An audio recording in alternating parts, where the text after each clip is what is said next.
Hi and welcome back to Ready to Ride and to the second of the more straightforward resistance band sessions.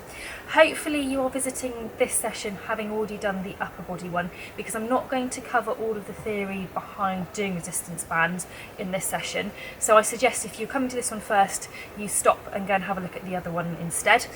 Likewise though, there's a lot of extra background information and theory in the Ready to Ride blog, which is readytoride.online, so I suggest you have a look at that one too. So this one is going to be lower body, and we're going to start off lying on your side, and you need to have a loop of band. So this is a specially designed loop of band, but you don't have to have one ready-made. You could just, and what I do for quite a lot of people, is just have a straight piece of band and you tie the ends together. Very simple, you don't need to spend extra money on getting a loop. We're going to start off with the clam exercise, so you need to have your band around your knees. So turn onto your side, and for the clam you need to have your feet lined up with your bottom, so lift them off the mat and just check that your feet lined up with your bottom. Mouse hole position open, pelvic floor onto floor 3, and I suggest that you put your top hand onto your top headlight so you get that feedback about what is going on. Then pelvic floor at the ready, and then you're opening and closing your top knee just like you would for the normal clam exercise, but obviously you've got the resistance of the band. And what you're hoping to do with this is not significantly increase the resistance and make the exercise really hard. You're just trying to take the level up a little bit, give a little bit of extra intensity, but also because you've got the band in place, you're hoping to change the slight dynamic of how you work and make your muscles control the movement on the way back down just a little bit more, so that the band doesn't ping you back down from your top position. All the time there you're checking your mouse hole stays open, so your spine stays neutral, your pelvic floor stays onto floor 3, and that top headlight stays nice and still. So then you're focusing on keeping a nice independent stable pelvis whilst your leg is on the move. We're going to change now, so the band is around your ankles,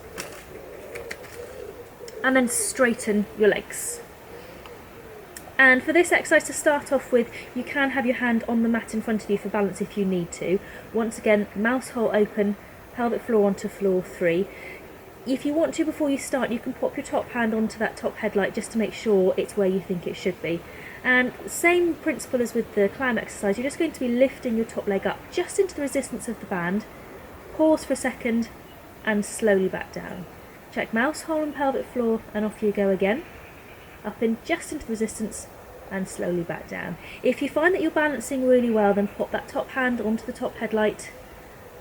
Makes it a little bit harder because you have to rely totally on your body and not your hand for balance, but it does mean you get that extra little bit of feedback. And this is really a good glute strengthening exercise, but again it helps you to encourage that feeling of nice stable pelvis whilst your leg is doing some independent movements. And I think when you're taking your leg up into this sort of position, this is really good for anyone that struggles perhaps with one leg when you're doing lateral work. If you lose a little bit of control, a little bit of stability when you're doing that, any form of independent movement that you can do whilst your pelvis is still, really good exercise. Okay, so keep the band around, and we're going to spin round. It's not the most ladylike of manoeuvres, I have to say. Repeat this on the other side. So once again, move the band up to your knees and into your clam position. So double check, feet lined up with your bottom, mouse hole open, pelvic floor onto floor 3, top hand onto your top headlight, and then it's open and close into that just edge of resistance of the band, making sure that the band doesn't ping you back down again.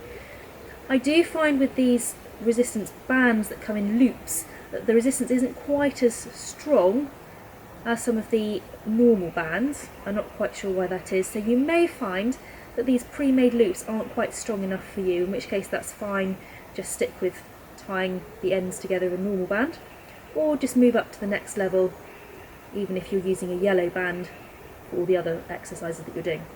So all the time checking mouse hole, pelvic floor, and keeping that top headlight still. You're probably finding by now you're starting to get a little bit of activity in those glutes, maybe starting to feel a little bit uncomfortable. So now's the time to change so that that band is back around your feet again and that your legs are straight.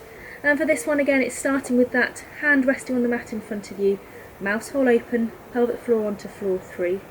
and then just lifting your top leg up into the resistance of the band and slowly back down. And just like you did on the other side, you want to make sure that the band doesn't ping you back down, so that when you get up into the resistance, you pause for a second to make sure that you don't go straight up and straight back down just because of the band.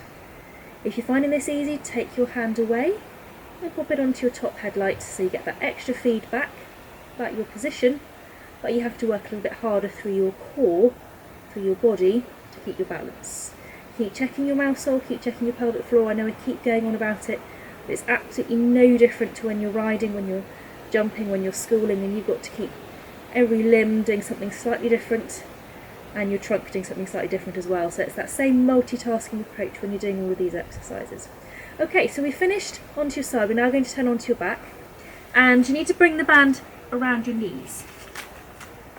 Okay, so we're going to start off with doing the hip twist from this position. I suggest you pop your hands onto your headlight so you get that really good positional feedback. Have that nice flat tummy position, so imagining you've got a tray of drinks balanced on your tummy and your pelvic floor ready onto floor 3.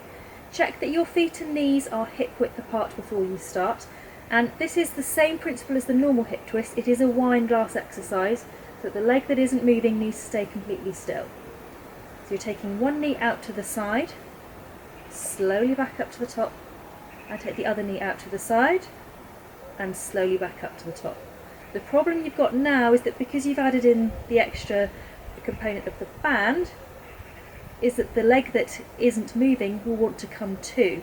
Or sometimes you'll overcompensate and find that you start to pull out with it to counteract the effort of the band. So you have to work doubly hard at keeping that still leg absolutely still and keeping your headlights completely still.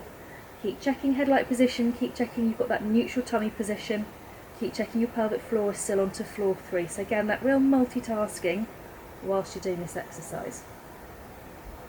Okay, we're now going to move on to doing the shoulder bridge, and so for this you need to get rid of your headrest, but we need to keep the band around your knees. So hands onto the mat beside you, pelvic floor onto floor 3. Check your feet and knees are still hip width apart, and then imprint your low back into the mat, and then carry on up into your full shoulder bridge position. Pause at the top, and then come back down through the imprint position until you get to that neutral point. Check knees are still hip width apart, pelvic floor onto floor 3, imprint, and on up. And now you've got the hang of it with that resistance around your knees. Start to focus on the quality of what you're doing.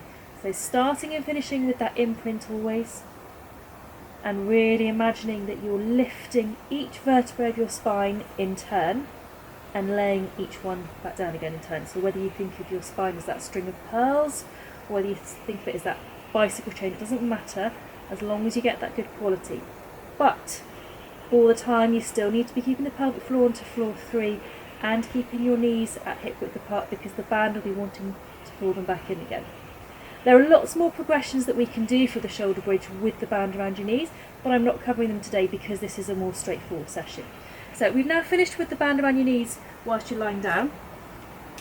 So take the band off and you're going to swap to your straight band. For this one though, you need to have your headrest back in position. And we're going to do a one leg circle exercise. So find your neutral position, pelvic floor, neutral tummy, and then bring one foot up. And I call this kind of the wheelbarrow pushing position for your hands. So your elbows are tucked onto the mat and they're nice and stable. This leg with the TheraBand is in what we call the tabletop position, so your hip and knee are both bent to 90 degrees. You kind of look like your leg is making a table. From this position you then straighten the leg so that the knee is completely straight, and you're going to circle in this position. So I normally suggest you do 5 circles one way. I'm hopeless at counting, I'll have to confess, and then pause and do 5 circles back the other way, all the time keeping that pelvic floor onto floor 3. Come back up. If you want to, you can take your foot out and then bring the other one up. If you're competent and you want to give it a go, bring the second leg up to tabletop and swap in the tabletop position.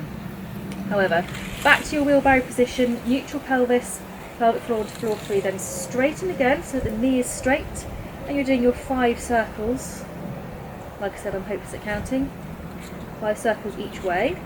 Still keeping that pelvis really neutral on the pelvic floor onto floor 3. And the aim of this, so I'm doing it through the tabletop position here. The aim of this is to make this a really independent hip movement. The tendency with this is to go soggy through the knee, soggy through the ankle, and then all that happens is that you lose the work around the hips. So straight through the knee, neutral through the pelvis, and you're really working on that nice hip stability position. This is such a good exercise for anyone that rides, because it gives you that slightly unusual feedback because your foot is attached to a piece of elastic and you don't have quite the same control as you would otherwise. But it's so good for getting that really good hip control whilst keeping your knees straight and the pelvis still. So it's a fantastic exercise to be doing. Okay, so final exercise we're going to do is standing up. And once again, you need to have your looped band around your knees. And you're going to go into a wide stance position. You can choose really, it doesn't really matter. You can start off quite close together if you want to and progress to going a little bit further apart. Find a good neutral starting position, so shoulders back and down, shoulders stacked over your headlights as if you were on the horse. Pelvic floor onto floor 3, and then come down into a good quality squat, and by that I mean centre of your knees over the 2nd and 3rd toes. Keep the pelvic floor onto floor 3 if you want, hands onto those headlights so you get that good feedback. And then you're going to go up and down in that squat position with the band around your knees. So not only are you doing a squat, but you are working your hip adductors here. Your hip abductors here, keeping those knees out whilst you go down into the squat. So it just adds a completely different dynamic to the squat, and it helps you to work a good group of muscles that are really important for your balance and your stability when you're in the saddle. Keep checking, I think mine were creeping in then, that your knees stay out over your toes. I think mine was starting to creep in with a little bit, so keep those knees out over those 2nd and 3rd toes as you do the squat. And of course you can make it harder, you can hold the squat position if you want to, you can go much deeper right down if you really want to, you can challenge yourself and go up onto your toes and into the squat. Really do whatever feels right as the progression for you. Okay, take the band off. So those are just a few, like I said at the beginning, straightforward resistance band exercises that you can be doing for your lower body. We will, through the coming sessions, add in much harder exercises, but I think it's really important you get to grips with the basic ones before you try and challenge yourselves too much. I hope you found some of that useful.